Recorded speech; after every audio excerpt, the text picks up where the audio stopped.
அதிகாரத்தை பகிர்ந்து நாட்டை ஐக்கியப்படுத்துவோம் எனும் துணைப்பொருளில் கொழும்பில் இன்று ஊடகவியலாளர் சந்திப்பொன்று நடைபெற்றது.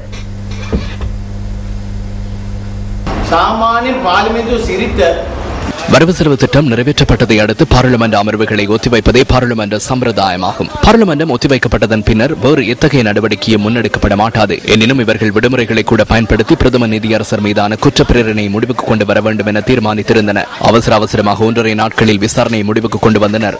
அப்படியாயின் 14 குற்றச்சாட்டுகளே முன்வைக்கப்பட்டன.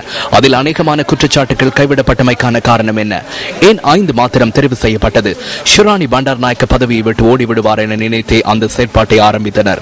எனினும் இன்று சிரேஷ்ட சட்டத்தரணிகள் அந்த ஷிராணி பண்டாரநாயக்கவுடன் இருக்காதவர்கள், நாம் வழக்கு தாக்கல் செய்த போது கூட இருக்காதவர்கள் தற்போது அவருடன் இணைந்துள்ளனர். பிரதம நீதியரசருக்கு சிறந்தாழ்த்துவதாக கூறுகின்றனர். தாம் பிரதம நீதியரசருடன் இருப்பதாக கூறுகின்றனர். பிரதம நீதியரசர் இவ்வாறு போராடுவார் என தாம் நினைக்கவில்லை என கூறுகின்றனர். இதுவே உண்மை நிலை. இலங்கையில் என்ன நடக்கிறது என முழு உலகம் பார்த்துக் கொண்டிருக்கிறது. ஒழுக்கமற்ற நாடு, சட்டமும் ஒழுங்கும் இல்லாத நாடு.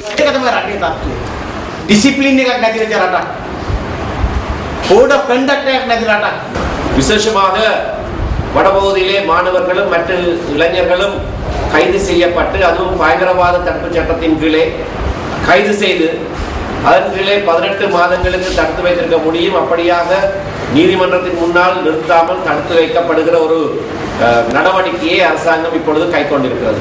இது மிகவும் அபாயகரமான ஒரு செயல். ஏனென்றால் எந்த நீதிமன்றத்தின் முன்னாலும் நிறுத்தப்படாமல் கைது செய்யப்படுகிற இந்த வாலிபர்கள் குற்றம் செய்தவர்களாக கணிக்கப்பட்டு, அது கைது செய்தவர்களே அவர்களுக்கு தண்டனையும் வழங்கி அவர்களை புனர்வாழ்வுக்கு அனுப்புவதாக சொல்லியிருக்கிறார்கள். ஒரு கேலி கூத்தான முறையிலே அவர்களே தாங்களாக புனர்வாழ்வை வேண்டியிருக்கிறார்கள் என்று உலகத்துக்கு அறிவிக்கிறார்கள். இது பாரதூரமான விளைவுகளை இந்த நாட்டுக்கு கொண்டு வரும் என்று நாங்கள் எச்சரிக்க விரும்புகிறோம்.